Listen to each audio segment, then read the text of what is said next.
Então, isso quer dizer que em cada etapa histórica, o indivíduo que busca adquirir uma cultura superior, seja ele estudante universitário, seminarista, qualquer coisa, a primeira coisa que ele vai receber é um conjunto de falsificações e esquecimentos. Quer dizer, a mentalidade dele será moldada de acordo com, vamos dizer, a cultura contemporânea, no que ela tem, vamos dizer, de excludente. Quer dizer, a autoglorificação da cultura contemporânea é parte dessa mesma cultura. E dentro disso, por exemplo, a ideia de progresso, ela já está embutida como um mecanismo, vamos dizer, de autolegitimação permanente.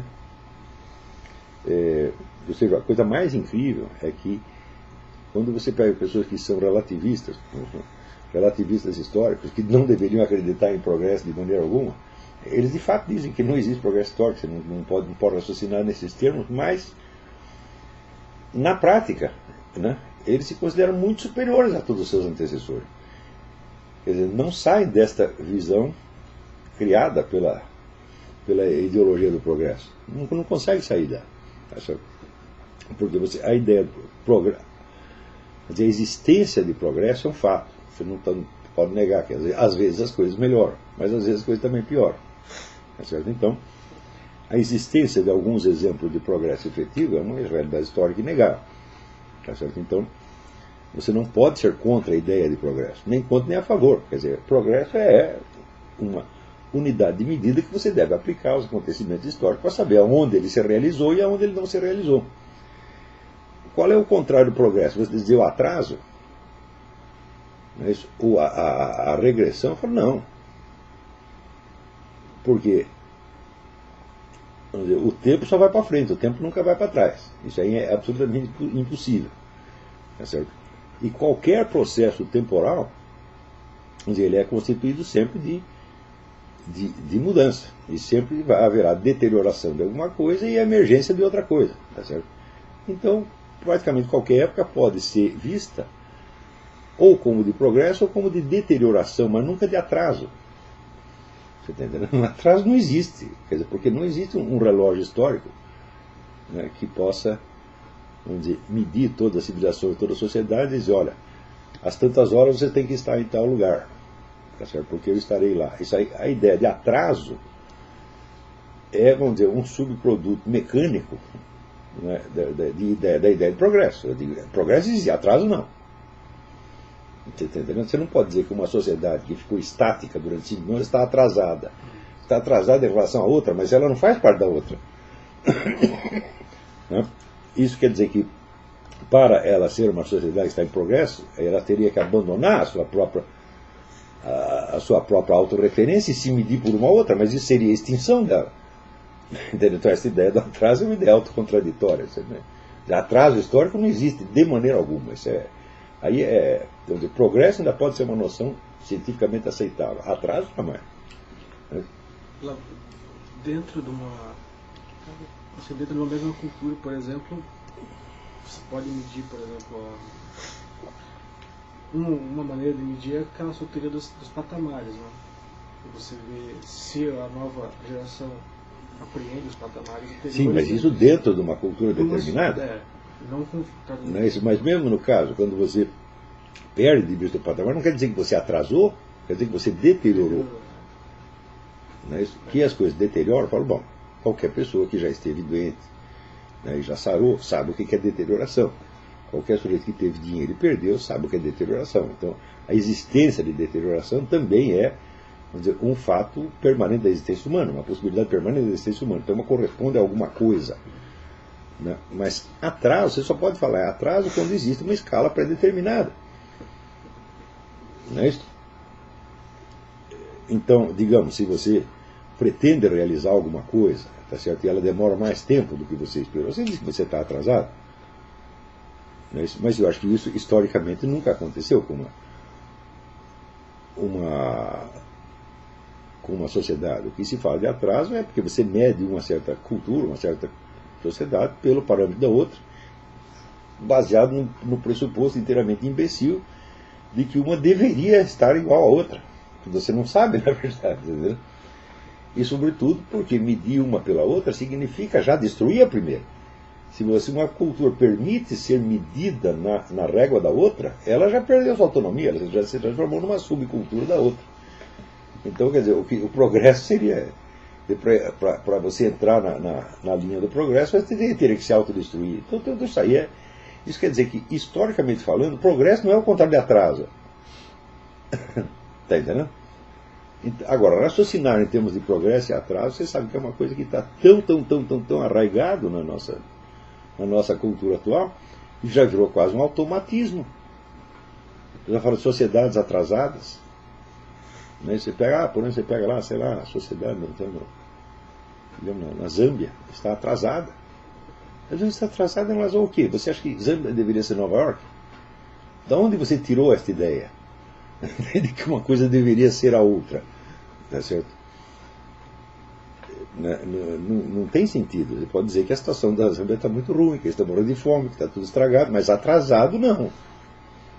Quer dizer, a ideia de atraso se transformou, vamos dizer, num substitutivo, né, de outros termos negativos, que expressam um julgamento negativo.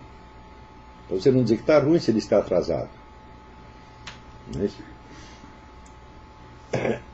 Então, o problema é quando as pessoas entram, vamos dizer, o estudante entra no mundo da cultura superior, o que ele recebe, em primeiro lugar, é o impacto da cultura presente. E, junto com ela, vamos dizer, ele recebe, vamos dizer, todos os vamos dizer, as limitações, as viseiras, as proibições, os preconceitos, etc., que,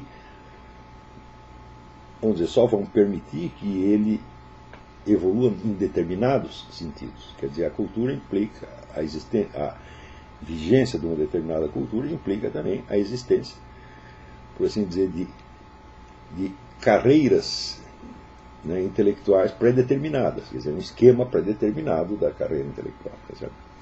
Posso voltar um pouquinho? Pode. Você, naquela entrevista para a revista Atlântico, você falou que ao invés da gente pensar em termos de direita e esquerda, você devia pensar em termos de revolucionário e contra-revolucionário, e aí você incluiria elementos improváveis, né, de esquerda e de direita que no sentido corrente as pessoas costumam classificar. Nessa coisa de atrasado e evoluído, vamos dizer, progresso e atraso, tem alguma chave de compreensão que você recomende como essa que você deu de revolucionário e contra-revolucionário? Não tenho isso. Eu estou só, vamos dizer, destruindo um par de conceitos, dizendo que eles não formam um par. Né? Quer dizer que não há, embora em termos de vocabulário, semanticamente, progresso seja o contrário de atraso, tá certo? Isso se aplica só às palavras, só aos conceitos, e não às realidades correspondentes. Está entendendo? Porque você forma a ideia de progresso como uma coisa que vai para frente, de atraso como uma coisa que vai para trás. Mas acontece que o tempo nunca volta atrás, não tem como você fazer isso. Quer dizer, o estado presente de uma sociedade pode piorar. Tá certo? Mas ele não pode voltar ao estado anterior pelo simples fato de que ele já esteve num outro estado. Você está entendendo? Como as pessoas dizem, não, nós vamos voltar à Idade da Pedra. Eu digo, bom, mas uma coisa é você ter nascido na Idade da Pedra, tá certo? Outra coisa completamente diferente é você ter que viver com instrumentos da Idade da Pedra depois de você ter tido toda essa tecnologia que nós temos. Isso não é uma Idade da Pedra, está entendendo? É completamente diferente, isso é uma deterioração, não é um atraso. Tá certo? Então, esse simples par de conceitos, progresso e atraso, que estão entre os mais usados, os mais, vamos dizer, imaginativamente poderosos na nossa cultura, mais impregnados na nossa cultura, eles já são, vamos dizer, praticamente a garantia de que você não vai entender uma série de processos históricos. E você vai, na medida que você os vê como progresso e atraso, você nunca vai entender o que realmente aconteceu. Tá certo? Então, à medida que você vai entrando no mundo da cultura superior, o coitadinho do jovem inocente fala, não, eu quero ser um intelectual, quero ser um historiador, quero ser um filósofo, e para isso entra num treco chamado universidade. Você vai receber o impacto de todas essas esta malha de impedimentos mentais. Tá certo? Claro que você vai receber também uma série de conhecimentos positivos, mas entre o conjunto de conhecimentos materiais, vamos dizer, conteúdos que você adquire, né, e a malha de conceitos que os articula, a malha de conceito é mais poderosa. Porque está ali, vamos dizer, estão relacionados como forma e matéria no sentido aristotélico. Né? O que vai predominar é a forma, o que dá a forma do conjunto é o que determina o que ele significa. Tá certo? Então, justamente, o estudo da filosofia é para você criar a sua própria malha, de acordo com as necessidades efetivas da busca do conhecimento. E não de acordo, vamos dizer, com finalidades sociais já estabelecidas de antemão, tá certo? Voltadas à criação, expansão, conservação de determinadas modas culturais. Quer dizer, a filosofia é o meio de você criar, vamos dizer, uma estrutura conceptual que possa abarcar e transcender a estrutura das modas culturais vigentes. Então, nesse sentido, a filosofia é desaculturante. Você vai tentar enxergar acima do horizonte da cultura em que você está. Tá certo? Então,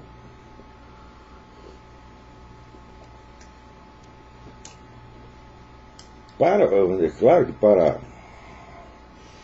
para fazer isso, a primeira coisa é você aprender a recuperar as possibilidades cognitivas e intelectivas de outras épocas que foram perdidas. Tá certo? Como é que você faz isso? Né? Então, é claro, em primeiro lugar, você precisa ter os materiais à sua disposição, você precisa ter os textos, os documentos daquilo que se passou em outra época, e você vai precisar, em seguida, fazer um esforço imaginativo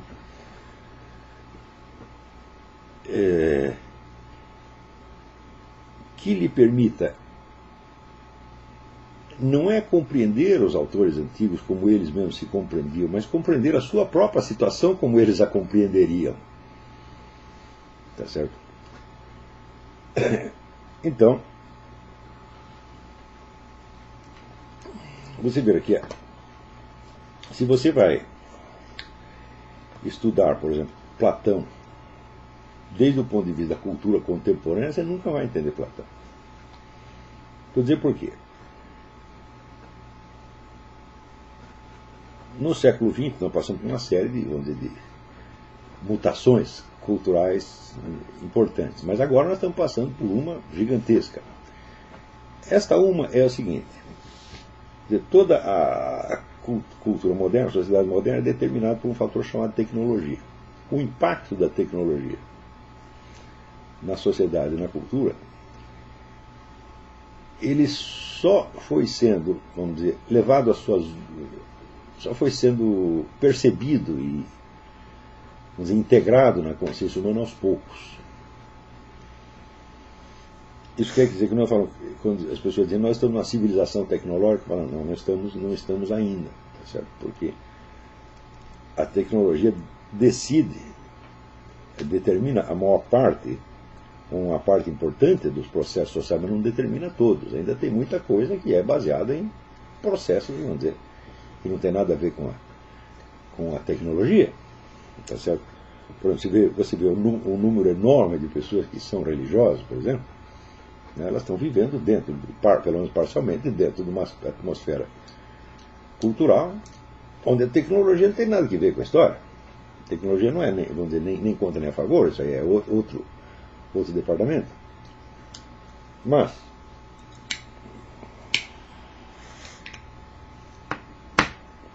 uma coisa é você viver num universo onde você acredita que existe um Deus que criou o mundo e que vai, vamos dizer, levar o processo da história do mundo até uma certa meta, na qual haverá o fim desse mundo e a passagem de tudo para a escala da eternidade. Isso é uma coisa. Outra coisa é você viver dentro do mundo onde tudo é um problema tecnológico.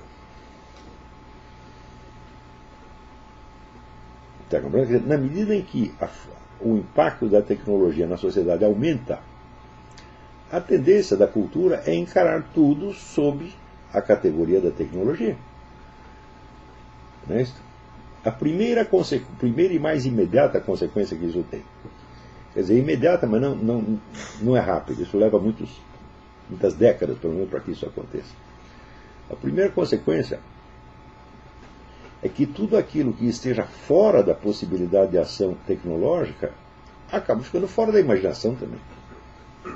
Porque se a tecnologia é a grande chave, tá certo? Então nós só vamos pensar naquilo que está ao alcance da tecnologia. Ou que você supõe que possa estar ao alcance da tecnologia amanhã ou depois. Isso quer dizer que a esfera da ação material humana se torna, de algum modo, o horizonte último da realidade. Nada existe para além disso. É claro que existe uma esfera de ação muito grande na qual a ação tecnológica humana é viável. Por exemplo, nós podemos, digamos, todas as doenças atualmente existentes, nós podemos esperar que elas serão curadas por meios tecnológicos. Não foram ainda. Tá certo? Mas nós podemos esperar isso, e as pessoas têm essa esperança. Né? Qualquer doença que você pegue, se não existe cura ainda, o que as pessoas fazem? Então, nós vamos sentar e esperar, porque pode ser que dentro de 2, de 3, de 4, de 5, 10, 20 anos, eles descubram a cura para isso. Né?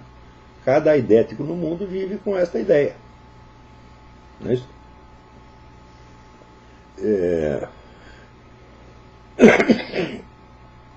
Então, existe essa esfera de ação sujeita, essa esfera de existência sujeita à ação tecnológica, ela existe. E ela é muito grande. Tá certo? Porém, se a tecnologia é vamos dizer, a chave da existência, então, naturalmente, tudo aquilo que esteja fora da possibilidade teórica de ação tecnológica deixa de ter interesse para as pessoas. Está compreendendo? Então, o mundo se torna como se fosse, vamos dizer, um laboratório, né, onde nós fazemos experimentos, alguns podem dar certo, outros podem dar errado, tá certo? Mas tudo aquilo que não possa ser objeto de experimento ali não interessa. Então, isso quer dizer que dimensões inteiras da existência, onde a tecnologia não pode agir de maneira alguma, são tidas como inexistentes ou irrelevantes. A começar pelo fenômeno da morte. Se você vê que hoje em dia as pessoas são incapazes de pensar a morte, exceto no sentido de viver um pouco mais. É prolongar a existência humana. Não é isso? E, bom, prolongar a existência humana é uma possibilidade que a tecnologia tem. É isso? E, de fato, ela até tem feito isso. Mas e a morte? Mais dia, menos dia você vai morrer. Então, quer dizer, você vai viver um ano a mais, um ano a menos. Isso não vai mudar em nada a estrutura da realidade. Então, isso quer dizer que o fenômeno da morte, ele não podendo ser objeto de ação tecnológica, ele não tem como ser socialmente integrado. Então nós vivemos numa cultura sem morte. Está compreendendo? Então, onde falar a morte foi, durante séculos, foi um tema quase predominante da cultura. De repente não se fala mais, só se fala de saúde, de prolongar a vida, etc, etc, de eliminar as dores, né? E assim por diante. Então, se você já entra na busca da cultura superior numa situação assim definida, você já entra com um escotoma, você já tem um pedaço imenso da realidade que não existe para você. E que justamente o estudo superior, o estudo da filosofia, visará reconquistar para você, fazer com que você se torne capaz de imaginar aquilo que dentro da sua cultura não é geralmente imaginado. Acontece que a aquisição de cultura superior frequentemente se identifica com a aquisição, vamos dizer, de uma autorização do Estado para o exercício de certas profissões de ensino ou de pesquisa. Então aí você tem um seríssimo problema. Se você quer uma cultura superior no sentido de adquirir a capacidade de compreender a realidade, sobretudo a realidade da história da civilização, a realidade da existência humana ao longo dos milênios, é uma coisa. E se você quer a cultura superior no sentido de poder exercer esta ou aquela profissão, você está indo no sentido exatamente contrário. Você precisará se adaptar a cultura presente o mais possível para que você possa representá-la profissionalmente. Está compreendendo? Este é o motivo pelo qual eu considero que a instituição universitária é a grande inimiga dos estudos superiores hoje em dia. E o motivo de eu ter me mantido à margem desta instituição durante toda a minha vida, porque eu tinha medo dela. Eu sabia que o que eles estavam fazendo lá não era, vamos dizer, fortalecer as consciências para que compreendessem a realidade, mas moldá-las para o exercício de determinados papéis sociais. Entendeu? Eu vejo que o papel social de professor universitário, ou de cientista, de acadêmico, ele pode ser tão hostil à compreensão da realidade, ao ponto de que até os melhores cérebros, as melhores inteligências, na medida em que buscam se adaptar e ser bem-sucedidas nesta carreira, eles têm que se mutilar intelectualmente, para não dizer coisas que sejam incompreensíveis ou chocantes dentro daquele ambiente. Tá certo? Então, vamos dizer, as exceções, quer dizer, os camaradas que conseguem fazer as duas coisas ao mesmo tempo, quer dizer, ao mesmo tempo criar uma bela carreira universitária, tá certo? E se manter apegados à realidade, são muito poucos. Eu estava vendo essa gravação do Eric Fögel em Toronto, conferência que ele deu lá em Toronto, participando de mesa redonda, onde estavam, entre outras figuras, Bernhard Lonergan e Hans-Georg Gadamer. Né? São figuras de primeiro plano. Mas você comparando o que eles diziam com o que Fögel dizia, eles estavam discutindo questões acadêmicas profissionais. E o Fögel estava falando de realidades. Ao ponto de que eu acho que eles não chegaram a compreender o que ele dizia, porque era grave demais, era sério demais, você está entendendo? E olha, a gente não pode esquecer que a universidade é uma escola. E uma escola, na escola, tudo que se passa na escola é fingido. A escola não é a realidade. Assim como, por exemplo, sei lá, numa academia militar, você não vai fazer guerra de verdade, você não vai dar tiro de verdade nos seus colegas. Você vai fazer exercícios, manobras, etc, etc. Aí, falando como Pirandello, mas não é uma coisa séria. Sério é quando você vai para o combate mesmo, tá certo? E lá o combate, o inimigo não está a fim de te ensinar coisa nenhuma, ele quer apenas matar você. Tá certo? Quer dizer que entre o soldado que tem uma boa formação militar, né, na escola e o soldado que tem experiência de combate, a diferença é quase de planeta. Não é isso? Então,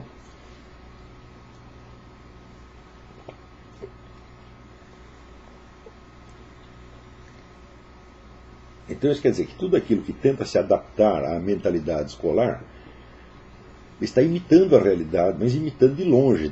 Você está dentro de muros que o protegem da realidade. Você é apenas um estudante, mas, ou um professor, tá certo? E você não será cobrado pelo conteúdo do que você diz, porque tem a famosa liberdade acadêmica. Não é isso? Então você vê, se você é um político, um ministro, um presidente de empresa, tal, tudo aquilo que você fala tem consequências. Não é isso? Agora, se você é um professor ou estudante, nada do que você fala tem consequência, porque é tudo para fins de ensino. Está compreendendo? Um professor pode ensinar numa classe exatamente o contrário do que ele acredita. Nada o impede de fazer isso. Porque é para fins didáticos, é tudo experimental, por assim dizer. Nada é válido, nada é definitivo. Tá certo? Então, agora, se você quer, vamos dizer, compreender a realidade do que está acontecendo, eu falo, bom, a realidade, em primeiro lugar, ela não vai se enquadrar, né, nas exigências curriculares e disciplinares. Você não tem como,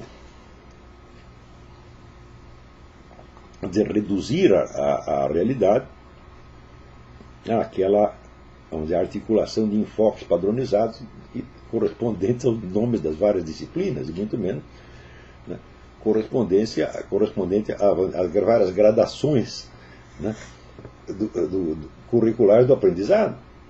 Quer dizer, não existe, por exemplo, uma guerra para o primeiro ano da faculdade, outra guerra para o segundo ano da faculdade. Não existe uma guerra só, meu filho, está entendendo?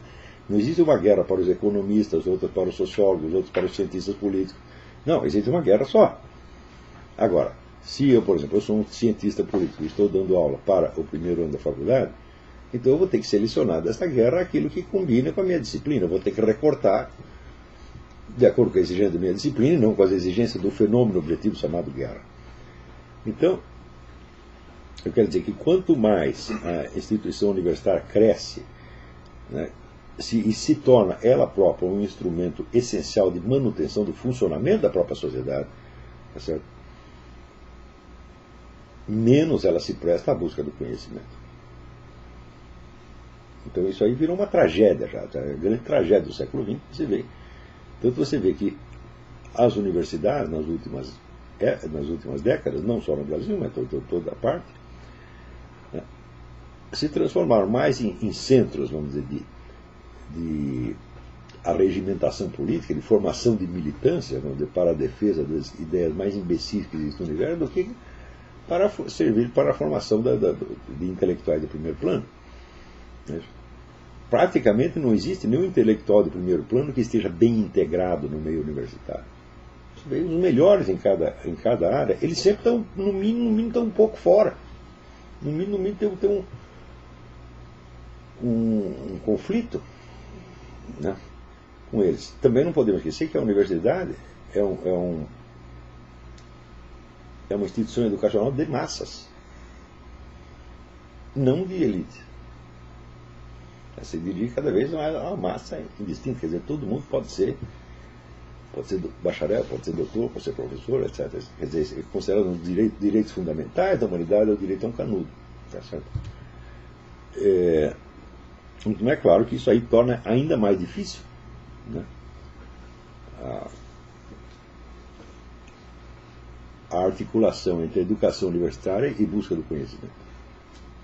Mas você vê, esse, estou falando, é um problema estrutural, um problema inerente à natureza das coisas, e não estou levando em conta, no mais mínimo que seja, a possibilidade, vamos dizer, da censura deliberada, do boicote deliberado, mas que isso também existe. E existe por quê? Porque isso reflete um conflito estrutural que já era anterior. Quer dizer, mesmo que todo mundo agisse com a maior idoneidade possível, a estrutura da coisa já é problemática.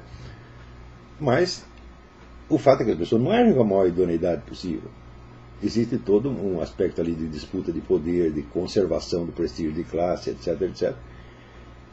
E tudo isso, se você pegar esse conjunto de impedimentos estruturais e mais a má intenção e a sacanagem que se mistura ali, fala, bom, então aí acabou. Tá certo? Então aí significa que a possibilidade, vamos dizer, de investigação da realidade dentro do meio universitário é praticamente inexistente. É isso, então. Vamos dizer, a não ser para aqueles que são. Precisa ser uma possibilidade. Você ser um gênio, uma pessoa assim, de uma personalidade tão impressionante que ninguém ousa mexer com você. Então eles deixam você fazer o que quiser. Eles não, o professor é louco, então melhor não mexer nele. Era o caso do Eric Wegener, tá vendo? Todo mundo tinha medo dele. Tá certo? Então, não o impediam de fazer as coisas dele, mas se mantinham à distância e realmente não compreendiam, né, o que ele dizia. Né? Então tem um caso famoso, quando ele foi fazer a conferência pela primeira vez na Universidade de Munique, que lá tem a intelectualidade alemã, e tinha o Ralph Dahrendorf, que era o grande cientista político do momento, e ele ouviu a conferência do Wegener e ele saiu perplexo. Ele disse que eu não entendi uma palavra do que ele disse. Né? Ele não falou nada sobre o problema da Constituição, o problema dos direitos humanos. Que raio de ciência política é essa? É outra coisa, eu não sei do que ele está falando. Então, mas naturalmente isso não resultou em nenhum boicote para o Eric Wegener, tá certo? Mas se ele fosse uma pessoa um pouco menos vigorosa do que foi, teria sido esmagado no meio universitário.